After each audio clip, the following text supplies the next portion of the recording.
Muy bien, y comenzamos. Edgar Quintero es un periodista de La Silla Vacía, que es el portal de información política digital más destacado que hay en Colombia, sin duda. Edgar cubre al presidente, dice en el portal, estudió periodismo en la Universidad de Antioquia, con él no vamos a hablar, pero con nuestros siguientes invitados sí, de un artículo que ha publicado este fin de semana que titula Petro cuestiona las elecciones del 26 como presión para rematar su gobierno. Don Juan Carlos Flores, ¿qué tal? Feliz domingo, ¿cómo le va? Juan Roberto, feliz domingo. Un placer estar acá con usted.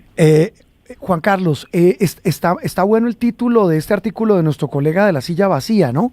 Petro cuestiona las elecciones del 26 como presión para rematar su gobierno. Esta semana, el jefe del Estado generó muchísima inquietud por unos trinos, pues es la única manera prácticamente en que se comunica, en los que asegura que no confía en el sistema electoral de cara a los comicios del año entrante. ¿Eso lo hace en su concepto para qué? A mí me parece una exageración del presidente, por supuesto. Ni tanto que queme al santo, ni tanto que no lo alumbre. En Colombia el riesgo del fraude en las elecciones, alcaldías, consejos, asambleas, está siempre presente. Incluso el mismo presidente puede dar fe de un intento de fraude, pero también de cómo uno, si se pone las pilas, puede superarlo. Y eso me parece bueno recordarlo en estos momentos, Juan Roberto, porque es bueno recordar al presidente que claro que hay riesgos, pero que también si los partidos políticos o cuando los partidos políticos se ponen las pilas, el fraude puede ser conjurado.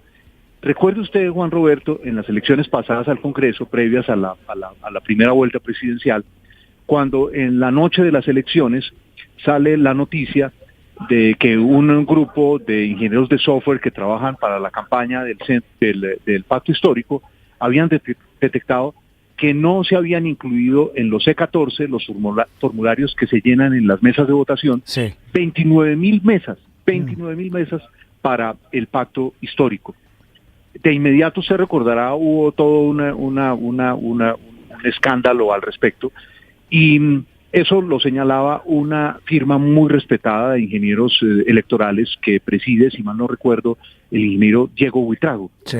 Y ellos lograron, en el trabajo conjunto entre los testigos del Pacto Histórico y este trabajo de ingenieros de software, encontrar esos votos en los C14, reportárselos a la registraduría los acepta y el Pacto Histórico recibe, yo no me acuerdo, usted tal vez se acuerda, Juan Roberto, 5 o 6 curules adicionales. Claro, estamos hablando de casi 1 millón de votos, si no estoy mal. De acuerdo, sí. Entonces, claro que es importante estar atentos al fraude. Yo mismo, sí. Hará unos 10, 12 años, fui víctima de un fraude en Bogotá que la noche del escrutinio me dejó sin la curul. Lo recuerdo, claro, una quemada sospechosa, me acuerdo mucho. Y me tocó luchar un mes, y con ayuda de un equipo de abogados, este mismo ingeniero, ahora que me acuerdo, Diego Buitrago, sí. Recuperé los votos. Entonces, yo creo que es una irresponsabilidad del señor presidente de la República el hablar en general de fraude. Si el presidente tiene unas informaciones precisas, y quiero decirle una cosa, Juan Roberto, hoy en el mundo existe un tipo de software, existe hoy en el mundo, sí. Que permite que usted en tiempo real detecte la realización de un fraude. Porque como todo esto hay que reportarlo electrónicamente, entonces yo creo que el presidente está haciendo otra vez lo del pastorcito mentiroso. Durante la campaña, no le compremos esta bola, por favor. Durante la campaña pasada presidencial, él insistió varias veces en que le iban a robar las elecciones. No ocurrió así. Ganó legítimamente. Todo el mundo le reconoció su triunfo. Nadie cuestionó, nadie importante políticamente cuestionó el triunfo del presidente Petro. Se posesionó el 7 de agosto sin ningún problema, gobierna, y todo además lo que él ha dicho de golpes de Estado resultaron mentiras, como lo evidencia su propia carta al presidente Trump de los Estados Unidos. Entonces, presidente, yo le diría, dejémonos de vainas, presidente, concentrémonos en lo importante, produzca resultados, no más cortinas de humo. Mire, Juan Carlos, eso último que usted dice, el colega Quintero de La Silla Vacía lo dice en un artículo que quiero su opinión, porque es que los voy a leer a ustedes, a los televidentes, los oyentes y a usted, Juan Carlos, porque esto digamos, son otras ligas, perdóneme la expresión. Dice Juan Carlos, la táctica de desconfiar del sistema electoral, como lo ha dicho el presidente, es riesgosa, juega con las instituciones democráticas más básicas y puede empeorar con un presidente dispuesto a cruzar cualquier línea roja. Mire lo que dice Quintero, Juan Carlos. No se imaginan el escenario o los pasos concretos, pero en el gobierno empiezan a prever que en el 2026 Petro no va a entregar el poder de una manera tradicional, según dos altos funcionarios quienes pidieron la reserva de sus nombres, Juan Carlos. Bien, ahí ya entramos en un terreno en el que yo no me siento seguro, ¿cierto? Y es el de las suposiciones. Sí. Usted me ha visto siempre, Juan Roberto, que yo trato de remitirme a los hechos. Sí. ¿Qué es lo que yo veo realmente? ¿Cuál es la intención del presidente aquí? Recordemos que el presidente tiene una pelea a fondo con una poderosa familia, los Bautista. Sí. Quienes son los hijos y los nietos de Gregorio Bautista, quien fundara hace muchos años, cuando se fue Tomás de la Rue, la empresa inglesa de Colombia, fundara lo que se llama en Gregg & Sons, pero que realmente es una empresa criolla, es una empresa colombiana. Una empresa que tiene intereses inmensos, es la empresa que durante años ha producido las cédulas, la cedulación, las elecciones y los pasaportes. Me parece que hay que incluir ese tema, Juan Roberto. Yo sugeriría respetuosamente que empezáramos a tener en cuenta ese tema, que esta es una manera de intentar golpear a esta familia. Yo sí creo, como en toda democracia, Juan Roberto, toda empresa está sujeta a escrutinio en una democracia. Caracol está sujeta al escrutinio todo el tiempo. Dígamelo a mí. ¿De qué manera? Pero ¿de qué manera? ¿Sí? Entonces, yo creo que necesitamos preguntarnos, por supuesto, sobre el poder que ha alcanzado la familia Bautista a través de estas 3 grandes concesiones estatales, sobre si es bueno para el país, en fin, etcétera, etcétera. Lo que no me gusta del presidente es que el presidente ha intentado socavar el poder de ellos a través de los pasaportes, pero le está pasando lo mismo que le pasó con el metro. Él tuvo Petro con el metro Bogotá. Usted dirá, ¿se me perdió, Juan Carlos? No, ya ver. No, yo sé para dónde va, adelante. Usted recuerda que con el metro Bogotá, el presidente Petro recibe un metro que habían iniciado Samuel Moreno y Álvaro Uribe, el uno como alcalde y el otro como presidente. Y Petro, a pesar de que inicialmente propuso un tranvía y en eso perdió el primer año, un año que era fundamental, Petro al final reconoció los argumentos que le dimos a algunas personas que no éramos sus partidarios, pero que defendíamos un metro subterráneo para Bogotá, y es que no importaba que el metro lo hubiera iniciado Uribe ni el señor Samuel Moreno, que en ese momento ya estaba en la cárcel. Dios lo tenga en su gloria, porque ya está en las manos de Dios, no de nosotros. Sí. Y Petro, fíjese usted, recogió esa idea, la del metro subterráneo, pero la recogió demasiado tarde. No fue eficaz, perdió el tiempo. Y luego llega Peñalosa y con el apoyo de Santos, pues tumban el metro subterráneo y tenemos el metro que tenemos hoy. Entonces Petro no es eficaz, pierde el tiempo cuando está gobernando.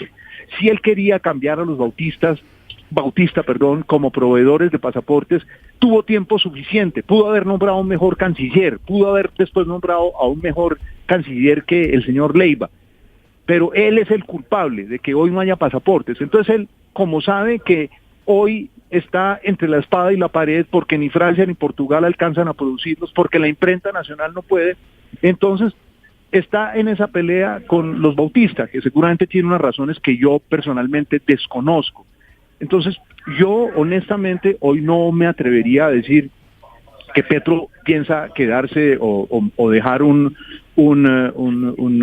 ¿cómo llamarlo? Un títere suyo en el poder. Yo lo que creo es que hoy los partidos, y en eso Petro tiene que reconocer que él logró superar un fraude con el trabajo de los partidos. Porque si los partidos ponen los testigos electorales y si contratan buenos ingenieros de software, no es posible un fraude. Que no eche carreta Petro al respecto. No puede ser el presidente tan irresponsable. Sí, y con un argumento adicional que se ha esgrimido esta semana a rabiar, Juan Carlos, y es que esta empresa lleva desde el año 86-87, hablo de los Bautista, Thomas Gregg, haciendo el mismo contrato para la logística electoral.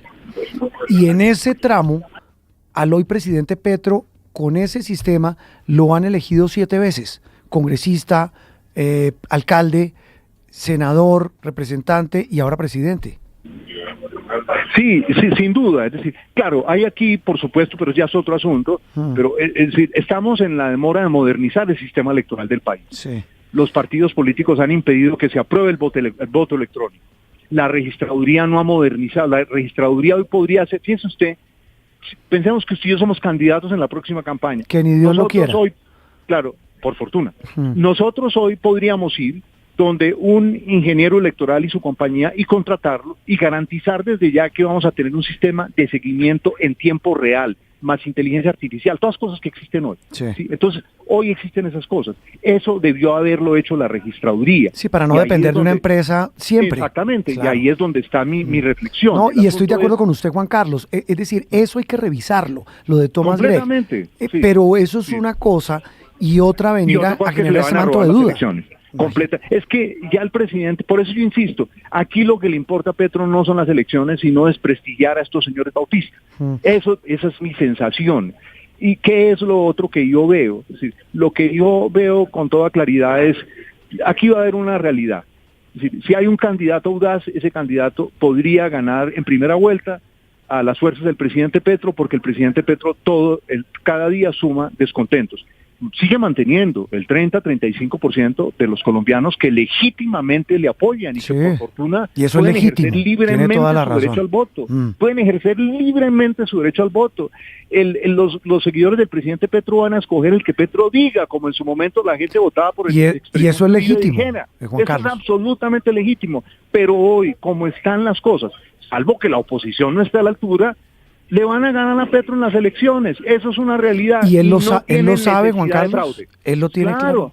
Lo tiene claro. Y además lo que le digo es, lo más bonito es que al igual que Petro ganó sin fraude, la oposición, si se encuentra un buen candidato de oposición, que deje de andarse por las ramas, que mencione las cosas por su nombre, ese candidato le gana a las fuerzas de Petro legítimamente, sin necesidad de ningún fraude. No friegue, presidente, hombre, dedíquese a gobernar. Mire, es que a propósito de eso, y también esta semana hubo una entrevista de la revista Cambio, de los colegas de la revista Cambio que dirige Federico Gómez, que quiero su interpretación porque es sobre esto que usted está diciendo, Juan Carlos. Entrevistaron a Jorge Iván González, quien fuera el primer director de planeación del gobierno de Petro. Es uno de los más respetados economistas del país y qué buen tipo es. Se lo digo porque lo conocí y nosotros lo consultábamos muchísimo en Noticias Caracol, profesor de la Universidad Nacional, del externado. Usted no sabe la decepción de este hombre en esa entrevista. Entonces él dice, pues estoy frustrado, estoy triste. Le preguntan por qué.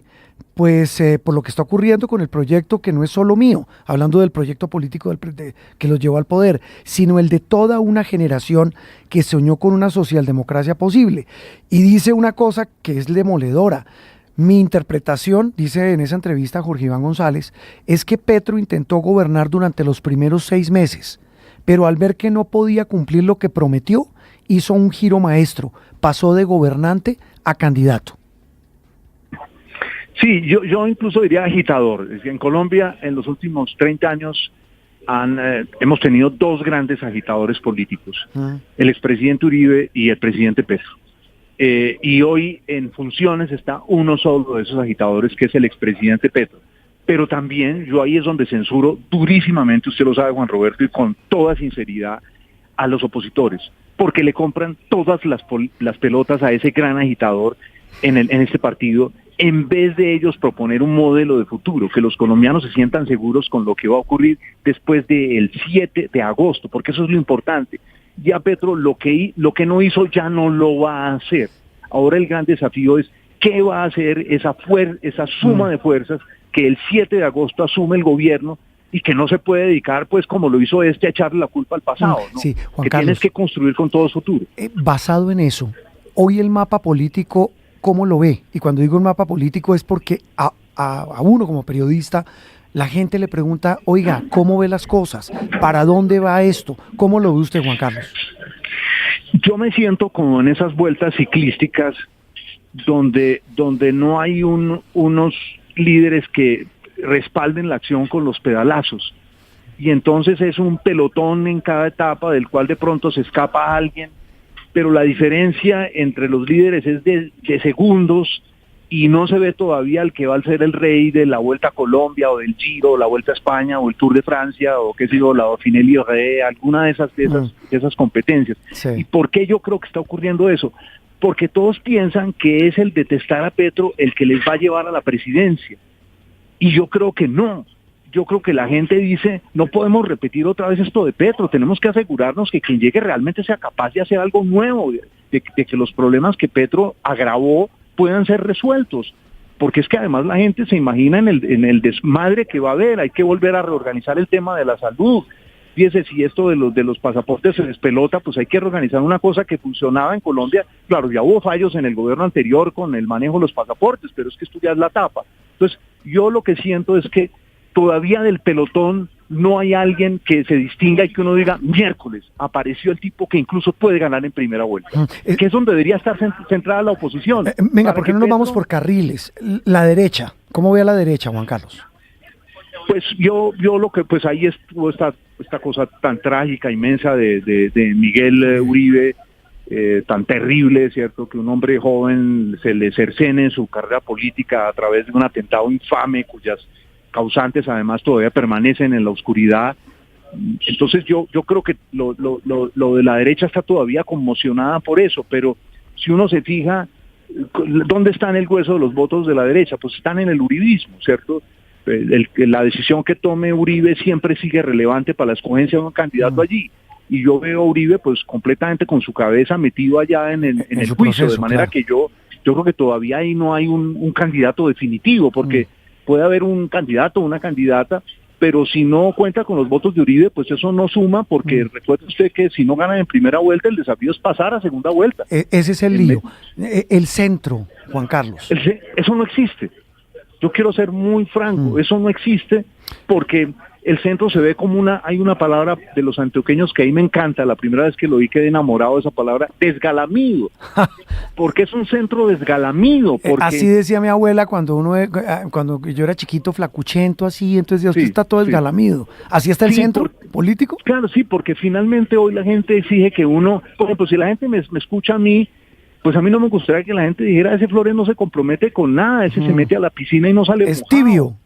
Sí, ni siquiera tibio, porque tibio era una cosa de los petristas y resultaron tibios contra la corrupción, y unos tipos que han sido tibios contra la corrupción que no le vengan a decir a nadie tibios. Eso es ridículo que le vengan a decir que se callaron cuando su propio gobierno se robaba parte de los recursos públicos, como en toda la Unidad Nacional de Riesgo, que han sido tibios ante la elección de la escogencia de Petro de Benedetti como ministro de Interior o de Sarabia como canciller.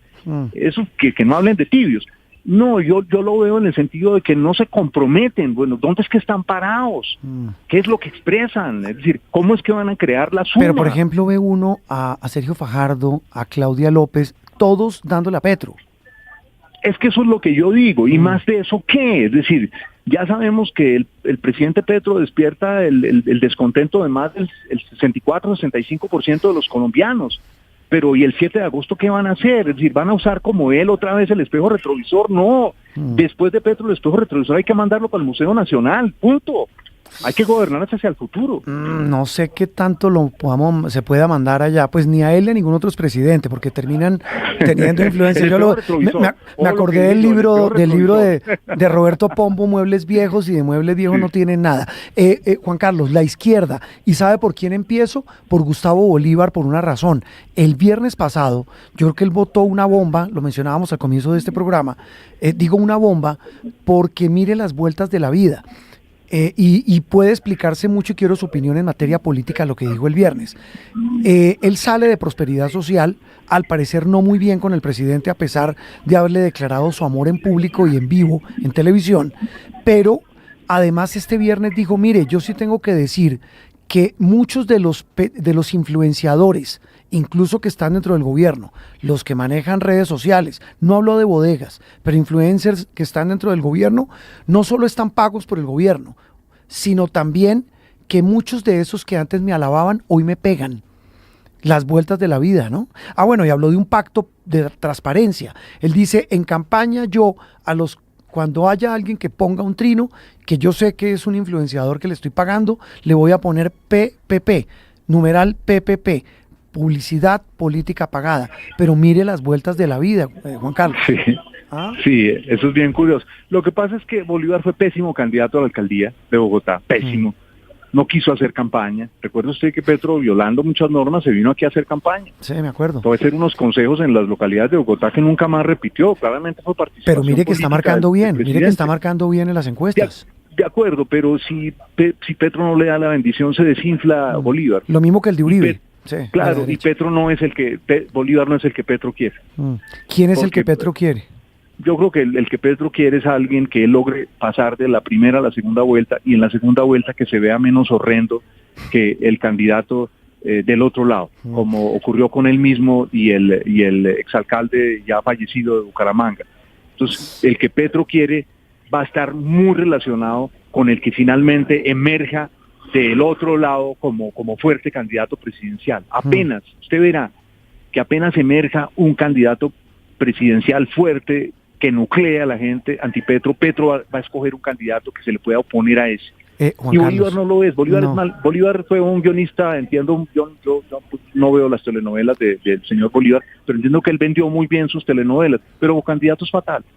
De esto le van a salir muy buenos guiones seguramente a él en el futuro. Juan Carlos, siendo más propositivo, si tiene razón usted, y no anclándonos ni en el pasado ni en un presente tan confuso, ¿qué debe buscar la persona que quiera ganarse el favor de los colombianos en las próximas elecciones? Yo creo que lo primero es la valentía para decir y la audacia para decirle a la gente, ganemos en primera vuelta. Ganemos en primera vuelta alrededor de un programa que una al país para reconstruirlo. No solamente de lo que deja Petro, sino de lo que dejaron otros gobiernos, porque tenemos unos daños y unos males acumulados de muchas décadas que no podemos seguir negando. Yo creo que la persona que tenga esa capacidad y que además la gente sienta que le va a romper el espinazo a la corrupción, que no le va a temblar la mano en eso, puede ganar en primera vuelta. ¿Más que al tema de seguridad? Yo creo que sí.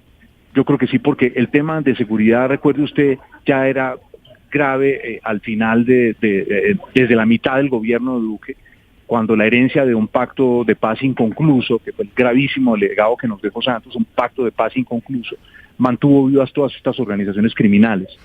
Pero la angustia fundamental en las ciudades que no padecen tan gravemente la inseguridad, o donde la gente se la puede remitir a los alcaldes, es hoy la corrupción. Una casta corrupta que controla el país y que lo saquea y que impida que seamos un país mucho más potente de lo que somos hoy, teniendo tanto humano como tiene nuestro país. Y sabe que, Juan Carlos, es que este gobierno que decía ser del cambio llegó con esa bandera, y mire lo que pasó, casos como el de la unidad de gestión de riesgo. Sí, porque fue solo maquillaje. Ya descubrimos que para Petro el discurso anticorrupción era un maquillaje más, y eso no lo necesitamos. Lo que necesitamos, insisto, es un grupo de personas, porque además no puede ser solo un presidente ególatra solitario en el Palacio de Nariño, creyéndose que es el más sabio. Necesitamos un tipo capaz de trabajar con un grupo, trabajar durísimo, pero que además sea de una pulcritud, que a la gente no le quepa la menor duda de que ese tipo no llegó para sobornar al Congreso, y que cualquier congresista que intente chantajearlo, él lo va a llevar, él le presenta directamente el caso a la Corte Suprema de Justicia, ese presidente o esa presidenta. Pues Juan Carlos, esta charla para nada desgalamida. Le mando un abrazo, como siempre, un gusto. El desayunito del domingo que da fuerza. Es que ese caldito es fantástico. Abrazo, Juan Carlos, muy amable. Un abrazo. Juan Carlos Flores, hablando de las noticias de la política en nuestro país en esta semana que está por terminar. Opinión, análisis